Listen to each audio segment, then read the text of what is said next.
Muito bem, agora sim, graça e paz, irmãos. E que privilégio nós temos no dia do Senhor de nos reunirmos, liberdade para adorarmos, cultuarmos, bendizermos ao nome do nosso Deus, como família da fé. Privilégio, honra que o Senhor nos dá, ainda nesse país que consideramos, um país livre e laico, não é? E portanto, sem uma religião definida, nós podemos nos expressar livremente, crendo no Senhor Jesus e na sua palavra, no Evangelho remidor, no Evangelho de salvação. Que privilégio! E nesta hora bendita, podemos também separar tempo da nossa vida para ouvirmos e meditarmos na palavra do Senhor. Eu convido você, então, nesse instante, que abra sua Bíblia, lá no livro 1 Samuel. Nós temos falado no primeiro livro de Samuel. Deixa eu ajeitar aqui.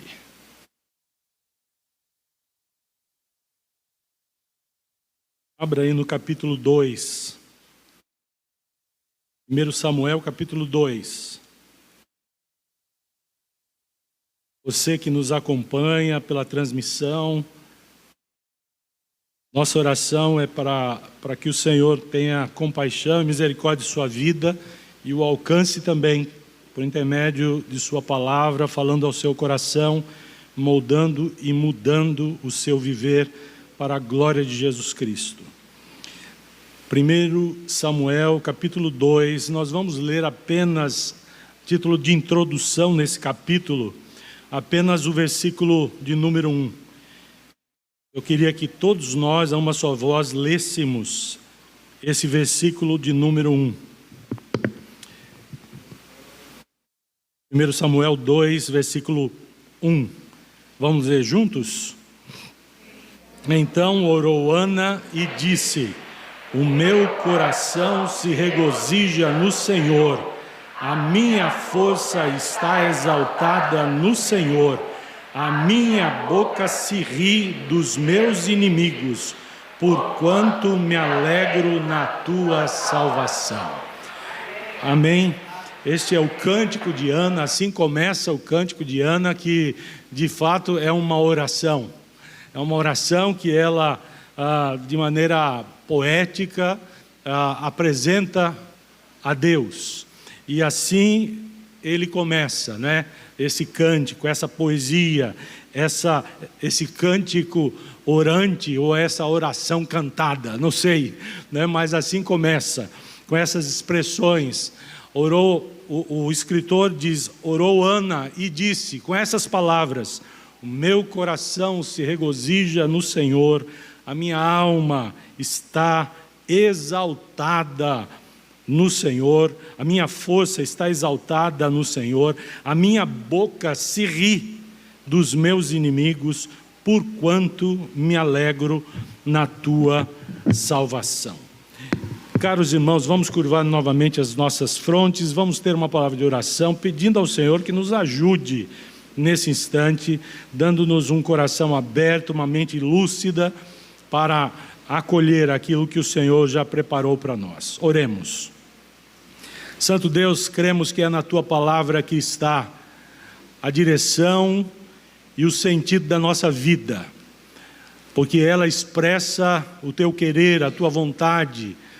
Por intermédio da Tua palavra escriturada, ouvimos a Tua voz falando ao nosso coração e tocando em nossas vidas com poder e graça.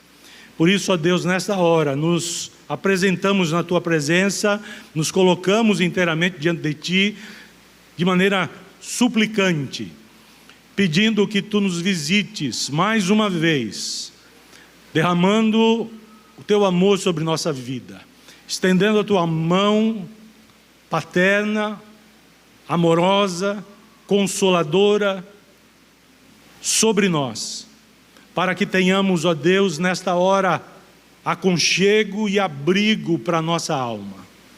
Ajuda-nos então nessa hora, Senhor, Socorre-nos, porque nos vemos tão pequenos, tão fracos e tão imerecedores de tamanha honra. Por isso, estende a tua mão sobre nós e acolhe-nos em tua presença. Derrama graça em nossos corações. Vivifica-nos, enche-nos de uma santa esperança. Dá-nos, ó Deus, luz, para que não vivamos nas trevas. Brilha a luz de Jesus Cristo sobre nós nessa hora, a luz de tua palavra. Ó Deus, fortalece a tua igreja aqui presente, e esta igreja espalhada pela face da terra, que tem encontro com a tua palavra por intermédio desta transmissão. Abençoa cada coração, nutre, corrige, exorta, consola, perdoa. Fala, Senhor, em nome de Jesus. Amém. Queridos irmãos, nós temos sido conduzidos nessas pregações no livro de Samuel, aqui no primeiro livro de Samuel, sobre essa história muito prodigiosa, essa história tão belíssima, tão rica de situações e formas e jeitos. Essa história de Ana, sua família, seu casamento com Eucana. Nós temos sido impactados e chamados a posturas de vida, ouvindo este relato, essas narrativas acerca do que Deus, o Deus soberano, tem feito na história humana, mas de maneira muito particular na história do seu povo. Tudo que nós começamos a ver tem relação direta com a vontade de Deus de falar ao coração do seu povo. Tudo que nós estamos vendo, ouvindo, pensando, meditando na palavra de Deus aqui, tem essa conexão com Israel, o Israel de Deus, o povo de Deus. Ana foi tomada com a sua família, com o seu casamento, como uma referência da parte de Deus, para que o nome dele aparecesse diante de Israel, para que uma mensagem viva aparecesse diante dos olhos da nação, e o povo de Israel pudesse perceber as lições de Deus, os chamados de Deus, as expressões de carinho do Senhor por ele, povo. Ana é uma referência. Samuel, que vem aí, é uma referência pelo nome. Domingo passado nós falamos um pouco sobre isso. Israel estava tendo a oportunidade de receber da parte de Deus um chamamento para que se aproximasse do Senhor novamente. A esterilidade de Ana representa, talvez, a esterilidade do próprio povo, numa hora tão delicada, tão difícil. Um povo que havia se esquecido de Deus, que não gerava frutos para o Senhor, não vivia para Deus. Cada um fazia do seu jeito, vivia a seu modo. E Deus está levantando uma família, e de maneira particular Ana, uma estéril, e por intermédio dela realizando um prodígio, um milagre, para que ela gerasse um filho, e esse filho fosse um instrumento de Deus para convocar o povo e uni-lo novamente em torno do Senhor, em torno do Senhor dos exércitos, Javé. E isso tem relação com a nossa vida também. Porque nós somos o Israel de Deus, do presente, somos o povo do Senhor. E muitas vezes precisamos também de boas referências na nossa caminhada terrena, para não nos esquecermos de Deus, para não nos desviarmos do nosso propósito, para que não nos percamos nessa caminhada, tomando rumos que não nos aproximem do nosso Deus. Deus tem falado ao nosso coração por intermédio desse livro. E o meu desejo e oração é para que Ele continue a falar conosco, a tal ponto que a nossa vida seja mudada.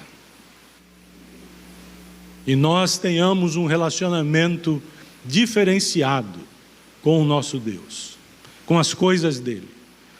Um relacionamento mais profundo, um relacionamento mais consagrado, uma vida mais pautada pela fé, uma vida de crentes verdadeiros, uma vida que possa se colocar diante de outras vidas como canais da bênção do Senhor. Portanto, meu desejo nesta hora é que você escute a voz do Senhor, e ouvindo a voz do Senhor, que haja um coração contrito, quebrantado diante de você também, dentro de você, dentro do seu peito, um coração quebrantado, capaz de se consagrar e se dispor inteiramente ao Senhor. O que é que nós vamos fazer hoje? Eu queria que nós olhássemos novamente para essa história de Ana, porque aqui há uma transição. E nós notamos um contraste aqui de cara. Quando a gente começa a leitura do livro, nós percebemos Ana com um perfil. E agora, no capítulo seguinte, no capítulo 1, ela está de um jeito. No capítulo 2, nós acabamos de ler aqui. Se nós só tivéssemos a referência do capítulo 2, nós ficaríamos assim, sem entender direito. Porque parece outra mulher, e é outra mulher. Porque ela esteve na presença do Senhor. E quando a gente está na presença do Senhor, coisas acontecem. Não necessariamente longe, mas dentro. Coisas ocorrem em nós. Coisas se passam conosco, quando estamos na presença do Senhor.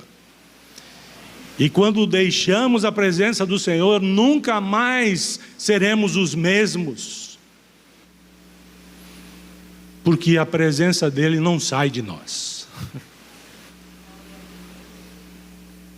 Aqui parece outra mulher, e é.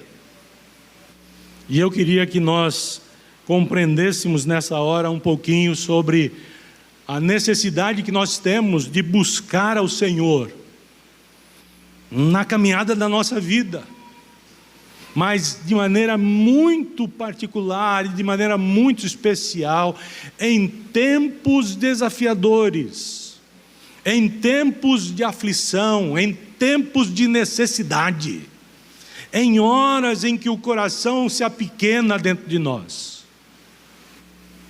Eu queria muito pensar com você hoje sobre essa importância de buscar a Deus em tempos de aflição. Ada, esse é o tema do sermão.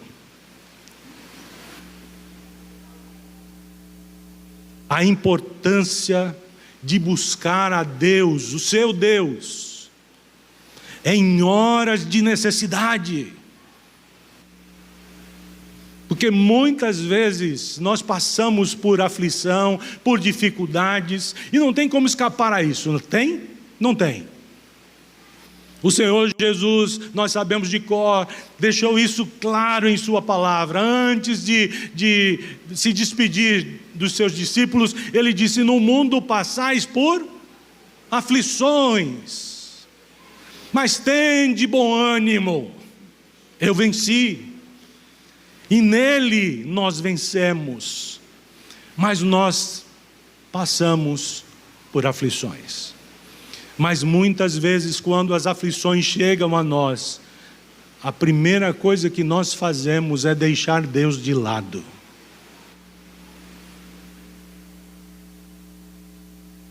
Nós tentamos resolver a nosso modo, nós tentamos os nossos jeitos, nós temos as nossas fórmulas de sucesso, nós temos as nossas percepções bem estabelecidas de caminhos viáveis para lidar com o problema, com a causa que conspira contra a nossa vida. Nós temos o nosso jeito. Irmãos, eu queria que nós, nesta hora, retrocedêssemos nessa prática e a abandonássemos.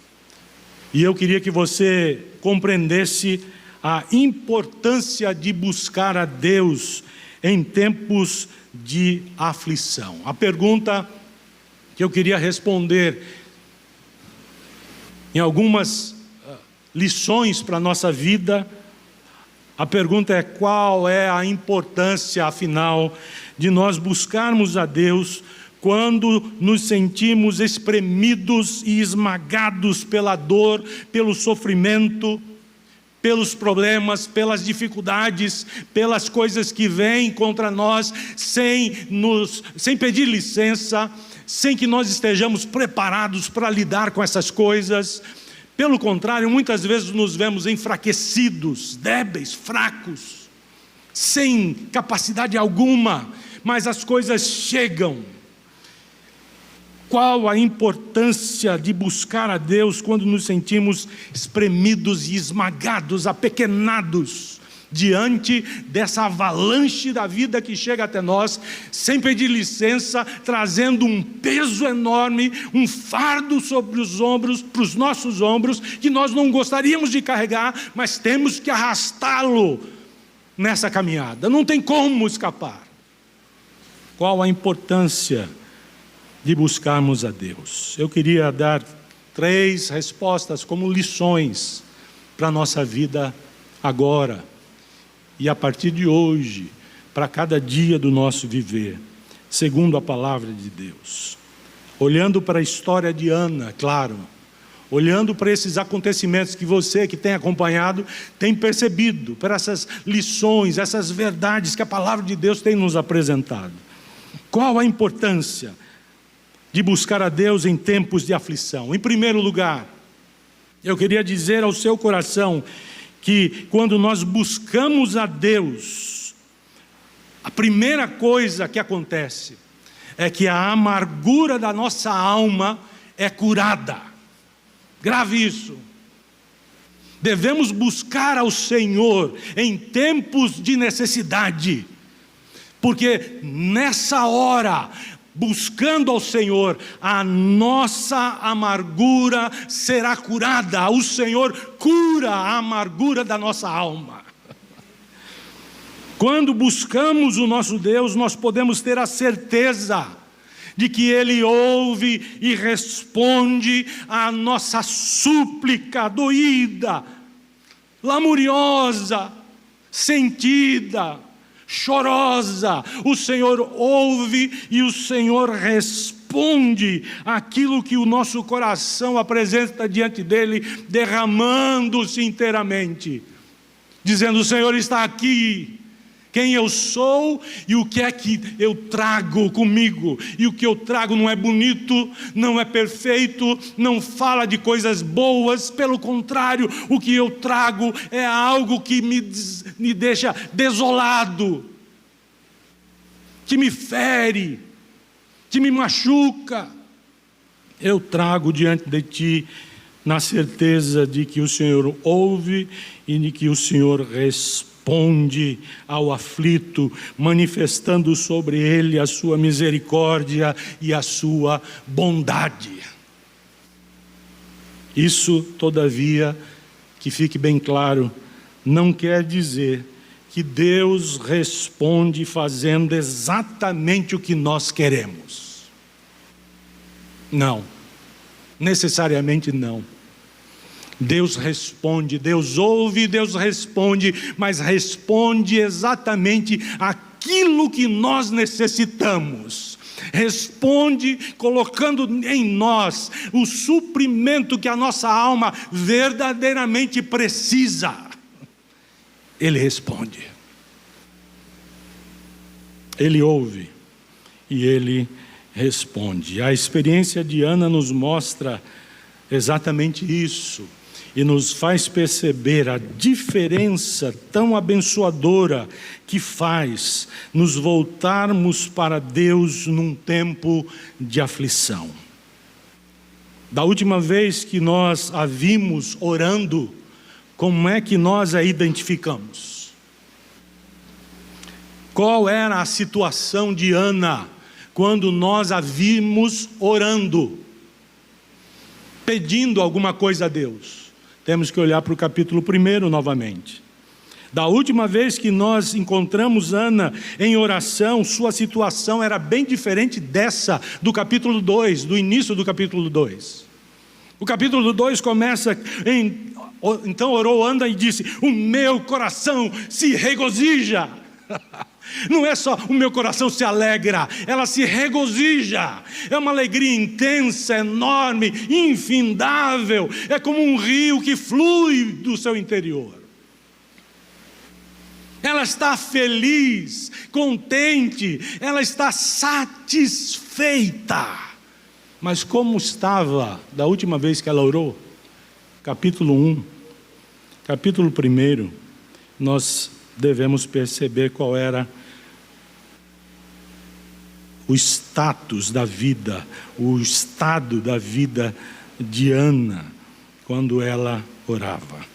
Primeiro, seu marido a enxergava como uma mulher abatida, sem ânimo e de coração triste. Veja aí o versículo 8. Então Ana, do capítulo 1, então Eucana, seu marido, lhe disse: Ana, por que choras? Você está chorando? Era uma mulher chorona, abatida. Por que choras? Por que não comes? Desiludida, sem ânimo. Por que estás de coração triste? Seu marido a enxergava com esse perfil. Depois percebemos também que ela mesma se descrevia como uma mulher cheia de amargura, sem razão para ter alegria, ansiosa, aflita, enfim, uma mulher atribulada de espírito, segundo as suas próprias palavras.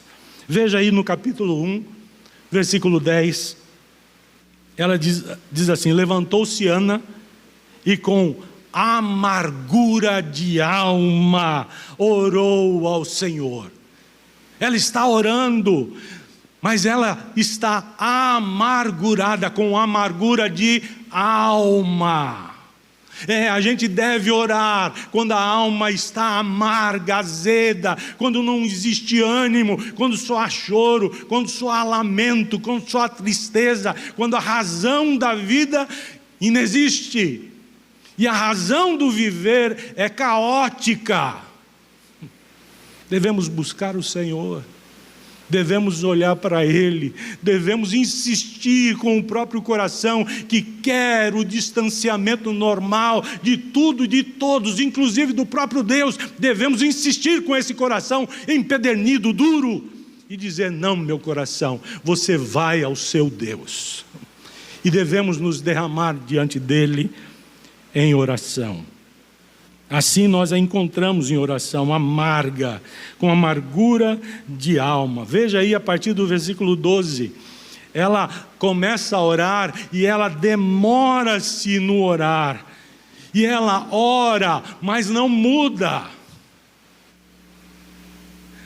Ela ora e a oração não a transforma, não muda.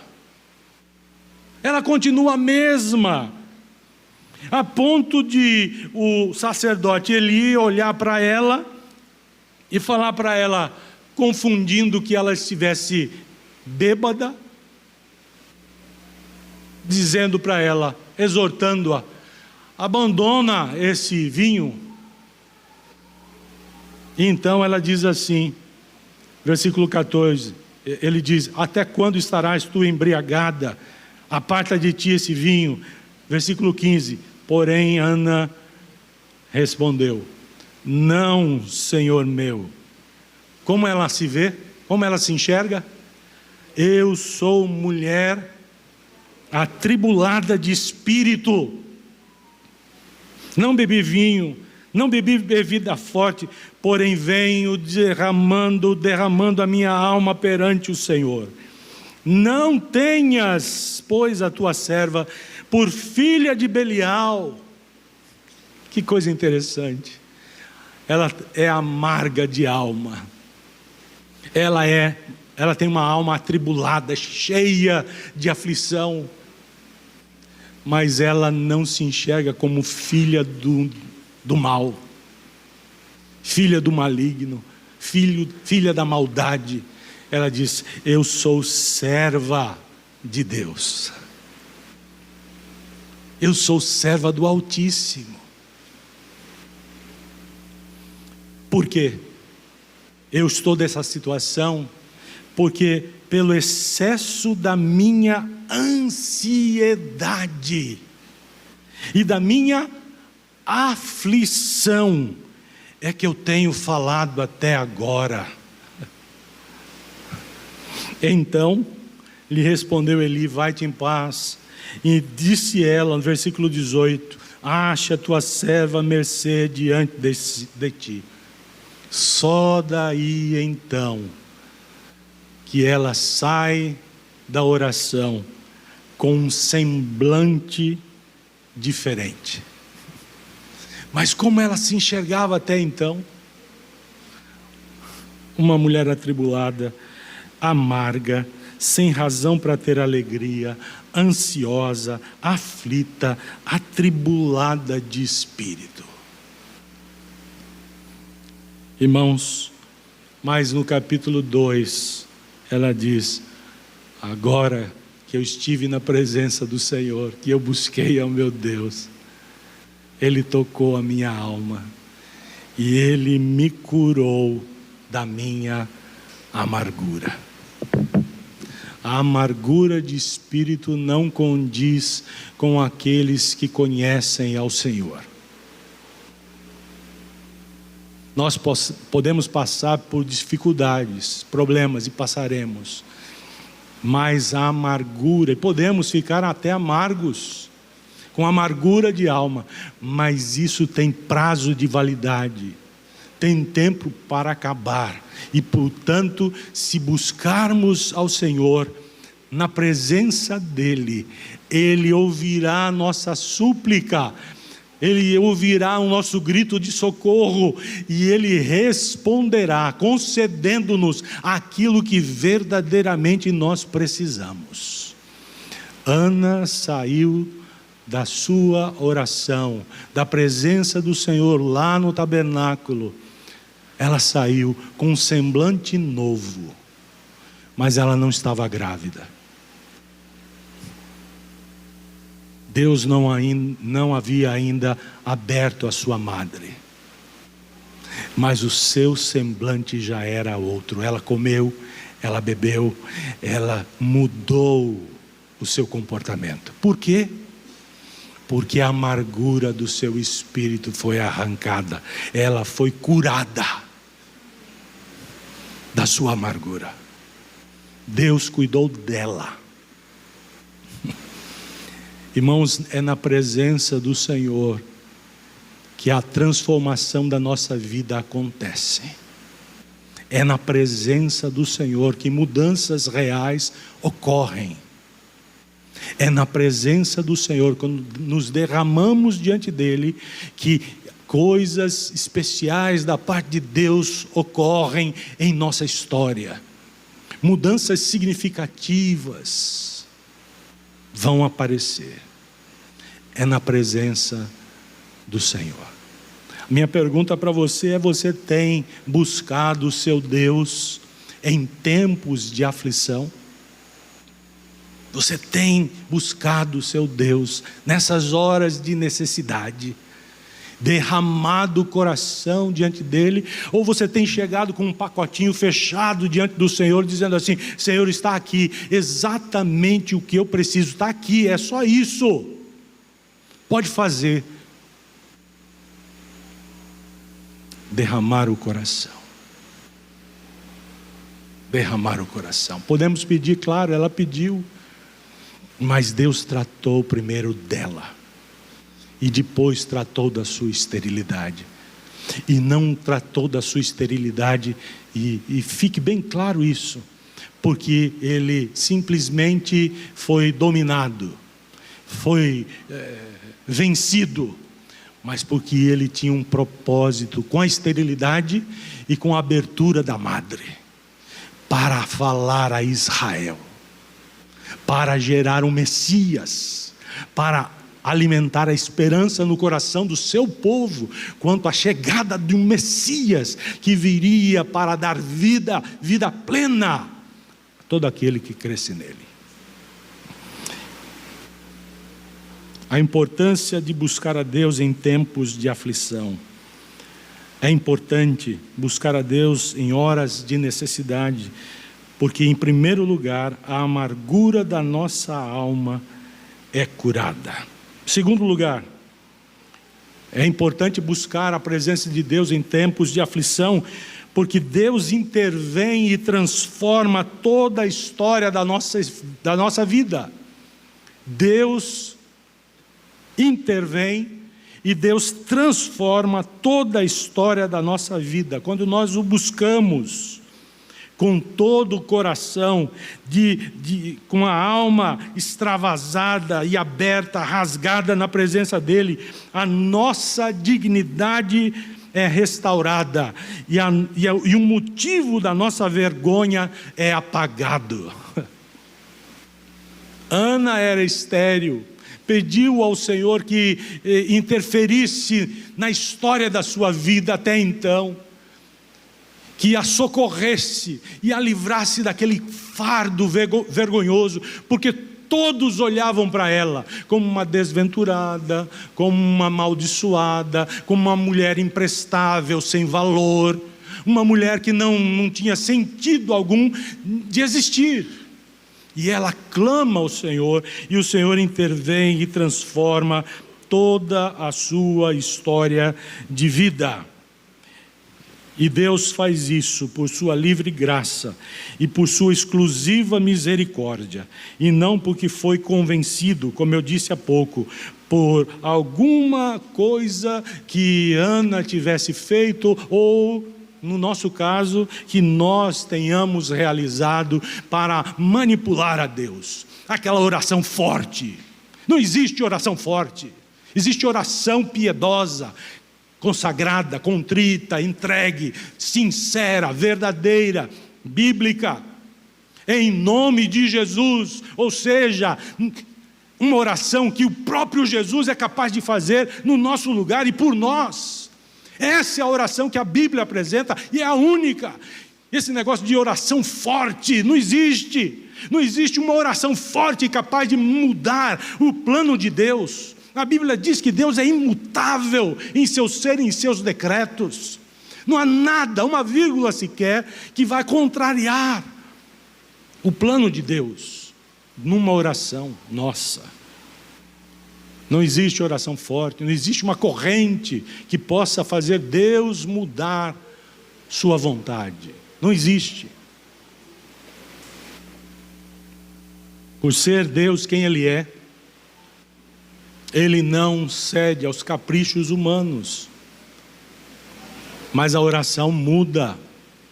Se não muda Deus, muda o nosso coração e molda a nossa vida, para que nós sejamos canais adequados, para que a bênção do Senhor apareça, não só na nossa própria existência, mas no mundo em que nós existimos e vivemos, nos nossos relacionamentos. Irmãos queridos, Deus de fato intervém em horas de tribulação, em horas de aflição. Deus intervém e transforma toda a história da nossa vida, assim como fez com Ana, reverberando a palavra do apóstolo Paulo dirigida à igreja em Éfeso, no capítulo 3, o finalzinho do capítulo, os versículos 20 e 21, O apóstolo Paulo diz que nós devemos de fato confiar no Senhor, nosso Deus, porque Ele é poderoso para fazer infinitamente mais do que tudo quanto pensamos, pedimos ou pensamos, conforme o seu propósito, conforme a sua vontade, não é isso? Ele diz lá: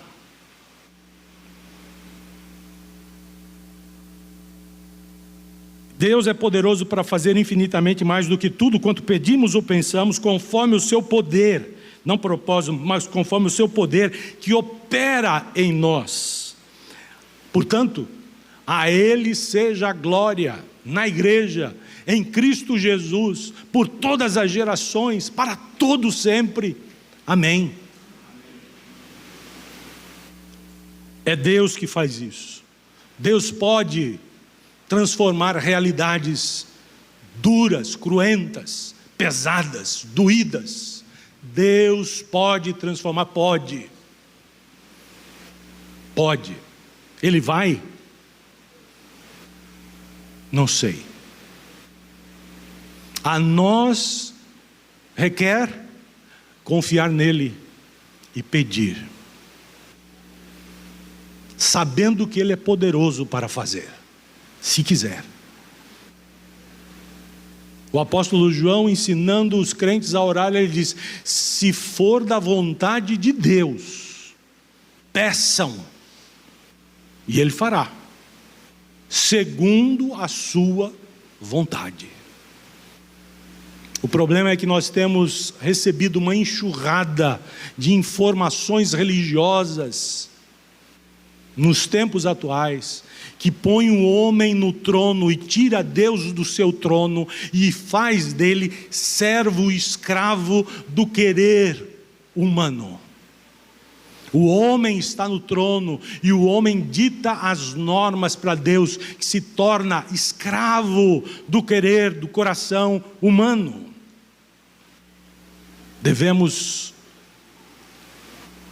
romper com essa postura que está sendo meio que imposta no mundo evangélico atual e resgatar a verdade bíblica no nosso comportamento com as coisas de Deus e com o próprio Deus. Deus pode interferir nos processos da nossa vida e Ele o faz corriqueiramente. Jesus disse: pedi, dá-se-vos-á, buscai e achareis, batei e abrir-se-lhe-á, pois que todo o que pede, recebe, o que busca, encontra, e a quem pede, e a quem bate, abrir-se-vos-á. Será aberto.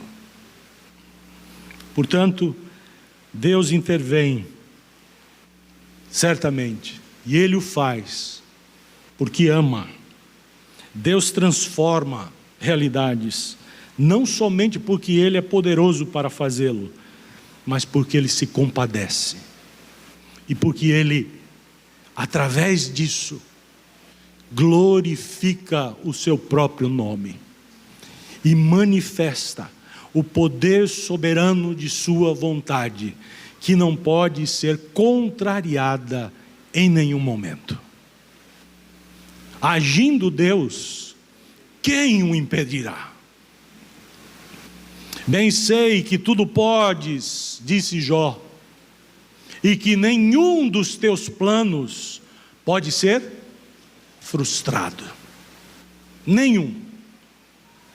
Deus pode, meu irmão, minha irmã, Deus pode interferir nos processos da nossa vida e transformar completamente a história do nosso viver aqui. Ele fez isso com Ana, com propósito, soberanamente, estabelecendo um projeto para a vida do seu povo, através dela. Talvez Ana não compreendesse nada a respeito disso, mas estava sendo conduzida pela própria mão do Senhor a fazê-lo. E Deus escolheu Samuel para ser sacerdote, para ser profeta e para ser o último juiz de Israel, do período dos juízes. Deus escolheu. Será que ele foi convencido a agir assim, sem ter antes planejado? Certamente não. Deus não é como o homem. Tudo que Deus faz foi estabelecido na eternidade. Até mesmo a nossa redenção. Não é isso que a Bíblia nos diz? Que o Cordeiro de Deus foi imolado antes dos tempos eternos. Antes que houvesse qualquer coisa. Decreto de Deus. Quando Deus decreta, para Ele já é. Deus tem um plano para a vida do seu povo. E Ele iria cumprir o seu plano. E Ele escolheu um caminho para esse plano se concretizar na história. E passava pela vida de uma mulher estéril, que iria amargar o peso da esterilidade num momento tão duro, tão difícil para a vida de uma mulher. Mas Ele iria confortá-la, e iria levá-la a um momento específico, de encontro com Ele. Foi no tabernáculo, na casa do Senhor, diante do sacerdote, em oração, ela e o seu Deus, para que o plano de Deus aflorasse e se derramasse sobre todo o povo. Deus intervém. Deus tem um plano para mim e para você. Deus tem um projeto de vida para nós. Deus tem um plano, Deus tem algo a fazer na nossa vida também. E Ele vai interferir nos nossos processos de vida aqui nesse mundo, para que a sua vontade apareça e transforme todo o nosso viver. Terceiro lugar. Devemos buscar a Deus em tempos de aflição. Em terceiro lugar, porque o Senhor Deus é a solução definitiva para a verdadeira necessidade da nossa alma. Devemos buscar o Senhor em tempos de aflição, porque o Senhor Deus é a solução definitiva para a verdadeira necessidade de nossa alma. Quando nós buscamos ao nosso Deus, nós percebemos, irmãos, que o verdadeiro prazer, que a verdadeira alegria, que a verdadeira felicidade não está naquilo que nós recebemos de suas mãos. Quando nós estamos na presença do Senhor, em comunhão íntima, profunda, real com Ele, nós percebemos que a verdadeira alegria da vida não está naquilo que é transitório. É bom, vem das próprias mãos do Senhor, mas não é isso que vai perdurar e fazer com que a alma celebre indefinidamente, sem intercorrências. Quando nós olhamos para a vida dessa mulher, da Ana, nós percebemos que a razão de sua alegria não gira em torno das coisas que ela havia recebido de Deus. Ela não está alegre meramente porque ela foi abençoada por Deus. Ela não está alegre, feliz, porque Deus ouviu o seu clamor. Ela não está feliz e regozijando, porque simplesmente Deus respondeu ao apelo do seu coração, ao desejo do seu coração, dando-lhe um filho. Ela não está feliz por causa disso. E ela faz questão de colocar isso claramente no início do capítulo 2, no texto que nós lemos. Olha aí de novo. Veja só, ela diz: o meu coração se regozija. Não é em Samuel? Não é em Samuel. É no Senhor. A minha força está exaltada no Senhor. Javé, letras todas maiúsculas. é o tetragrama, o nome de Deus, é Javé, Iavé. A minha força é o Senhor. É engraçado aqui no hebraico, a gente tem aqui a palavra força, né? Mas no hebraico é chifre.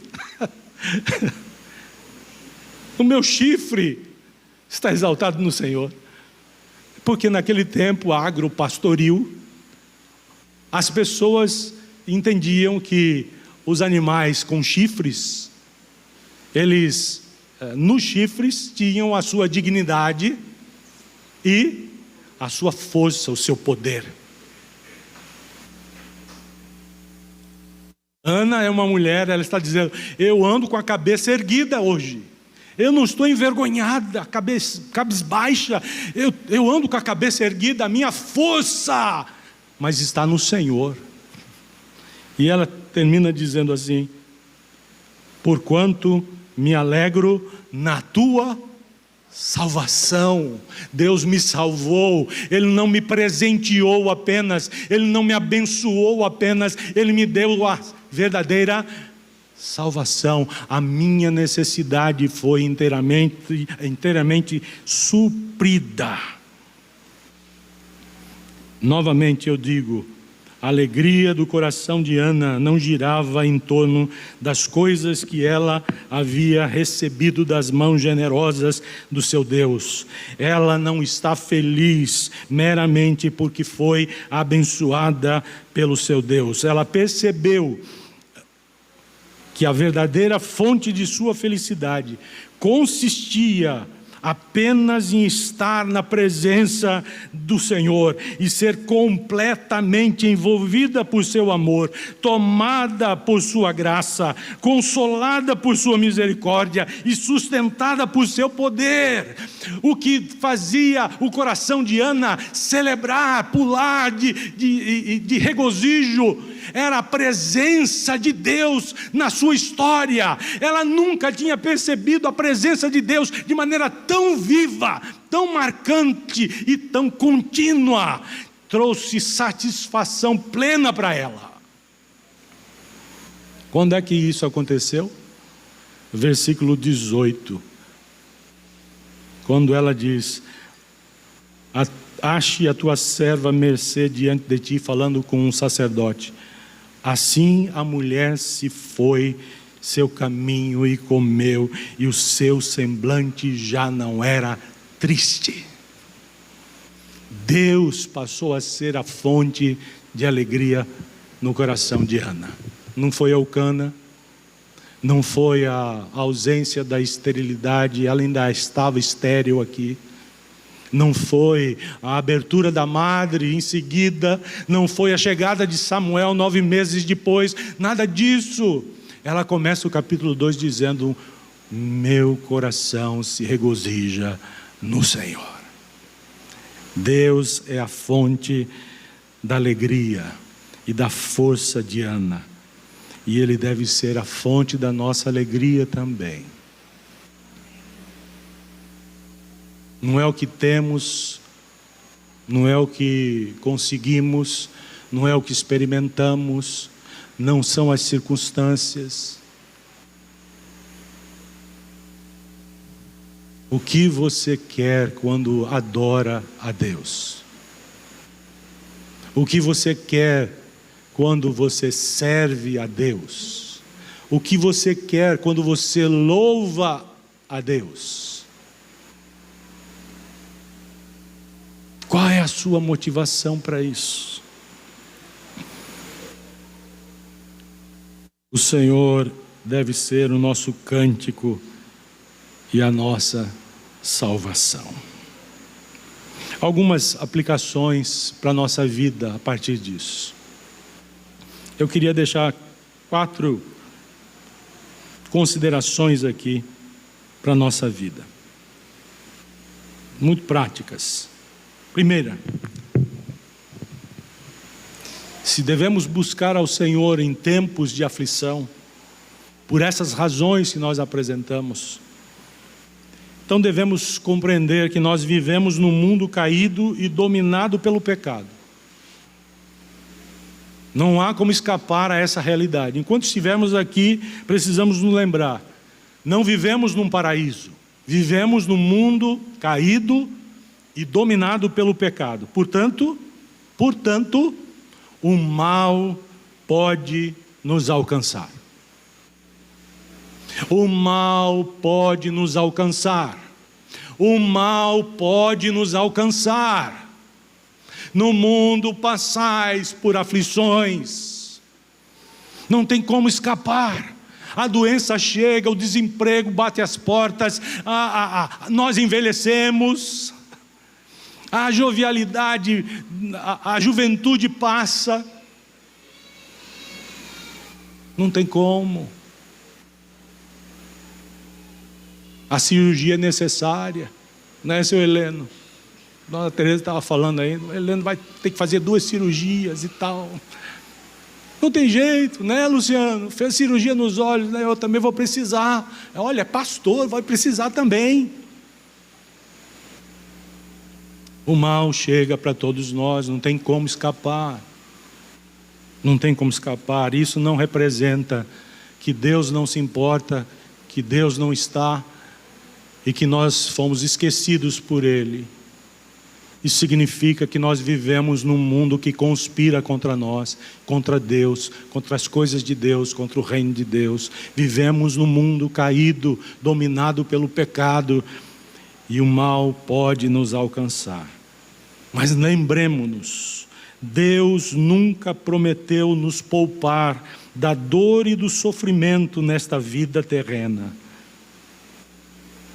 Portanto, não devemos cobrar dele uma postura e uma ação que ele não prometeu fazer, realizar. Deus não prometeu, nunca prometeu nos poupar da dor e do sofrimento, mas ele prometeu estar conosco todos os dias até o fim. Amém? Ele estava com aqueles que foram cerrados pelo meio. Leia em casa Hebreus 11 depois. E condoa-se com aquelas famílias inteiras que foram dizimadas simplesmente porque adoravam ao Rei dos Reis, Jesus Cristo, Senhor. Eram cristãs. Famílias inteiras foram dizimadas. Homens, mulheres, crianças, comidos por bocas de leões, feras terríveis, decepados, destruídos. Já pensou nisso? Cerrados ao meio, queimados na fogueira, mortos por gladiadores monstruosos, ao fio da espada. Cristo estava com cada um, e está com aqueles que, com essa igreja perseguida nos dias atuais.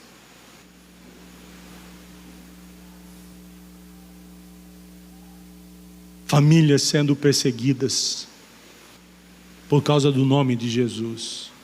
Crianças sendo sequestradas. Jovens sendo mortos. Cenas chocantes, queimados lentamente.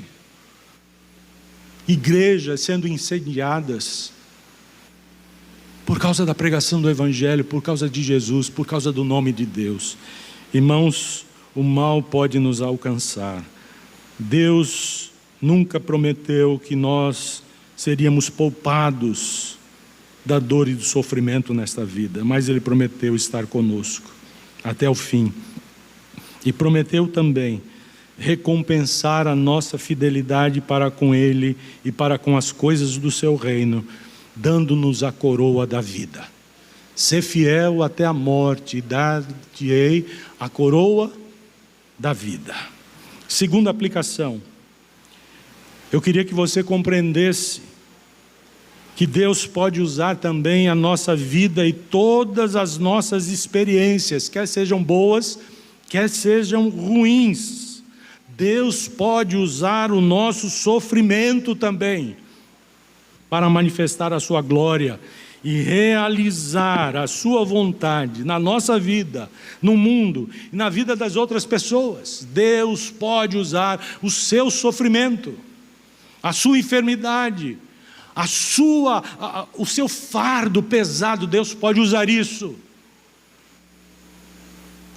como um caminho, um canal para que a glória de Jesus seja vista no mundo e corações possam ser tocados e transformados pelo poder do Evangelho de Jesus Cristo. Terceira aplicação: nas horas de sofrimento e dor, por favor, não perca a esperança no seu Deus. Não tem como escapar, o sofrimento chega, mas nas horas de sofrimento e dor, não deixe de ter esperança no seu Deus. Continue esperançoso em Deus.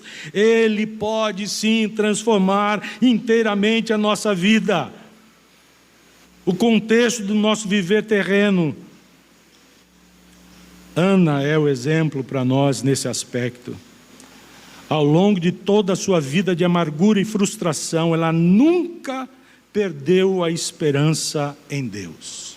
Ela chorava, ela ficava ansiosa, ela era uma mulher triste, cabisbaixa, ela era destratada, ela era vista como sem valor, mas ela nunca perdeu a esperança em Deus. Ela não foi nem no sacerdote, ela foi direto ao seu Deus e derramou a alma, rasgou a alma na presença do Senhor, porque ela olhava para Deus com esperança, e ela nunca se autodenominou na presença de Deus como uma desventurada. Simplesmente ela disse: Senhor, eu estou atribulada, mas eu sou tua serva. Se atentares para o sofrimento da tua serva, eu sou tua serva. Não perca a esperança no seu Deus. Debaixo do fogo ardente da aflição, olhe para o seu Deus. Olhe para Jesus. Olhe para Jesus. Em último lugar, última aplicação: entregue todas as demandas de sua vida nas mãos do Senhor. Confie nele. Ele de fato, como já citamos o apóstolo Paulo aos Efésios, ele de fato é poderoso para fazer infinitamente mais do que tudo quanto pedimos ou pensamos. Mas, reafirmo, nunca busque ao Senhor apenas por aquilo que Ele pode lhe dar. É muito pouco. É muito pouco. Nunca busque ao Senhor apenas por aquilo que Ele pode lhe dar. A bênção nunca é maior do que o abençoador, e a dádiva nunca é melhor do que o doador. Nunca. Busque ao seu Deus, confie nele, e o mais, Ele fará. De que jeito? Muitas vezes em sintonia com o que está dentro do nosso coração e foi plantado ali pela própria graça dele, como boa semente para frutificar na hora certa, quando nós estivéssemos na presença dele, rasgando o coração e apresentando inteiramente aquela boa semente para ele. É nessa hora, preparada pelo Senhor, pela mão da graça. Irmãos, devemos buscar ao Senhor, confiar nele, na certeza de que Ele fará o que Ele quiser. O problema é que quando a gente diz isso, às vezes a gente fica com medo de Deus errar. Que tolice! Você é capaz de dizer: Senhor, faça comigo o que o Senhor quiser. Você é capaz de dizer isso? O que o Senhor quiser. A gente acha que a gente é mais sábio do que Deus. A gente acha que Deus não é capaz de gerenciar os caminhos do nosso viver aqui. Ele não tem habilidade. Não, peraí. Isso mostra simplesmente o tamanho da nossa fé. Como nós somos despreparados a viver pela fé. E como nós desconhecemos o nosso Deus. O mais o Senhor fará. Fará o melhor. Fará o que deve ser feito. Fará o que vai de fato promover bênção à nossa vida. E glória para o nome dEle. Mas Ele fará. Confie no seu Deus. Confie no seu Deus. Mas busque-o sobre todas as coisas. Ele é o bem maior. Nele está a suficiência da vida. Deus é suficiente. O Senhor é o meu pastor. Eu não preciso de mais nada. Eu não preciso de mais nada. Quem tem a Deus, tem tudo. Mesmo que perca tudo. Aliás, parece que foi Jesus que disse isso, né? Se alguém quiser ganhar o mundo, perderá a sua alma. Mas quem perder o mundo, a vida, por minha causa, ganhará. Vai vencer. Vai ter vida real. Não vai perder. Que Deus nos ajude. Que Deus nos abençoe. E que Deus continue a nos fortalecer para uma vida de fé. Que honre o seu nome. Vamos ficar de pé, vamos orar. O grupo pode vir à frente para entoarmos mais um hino.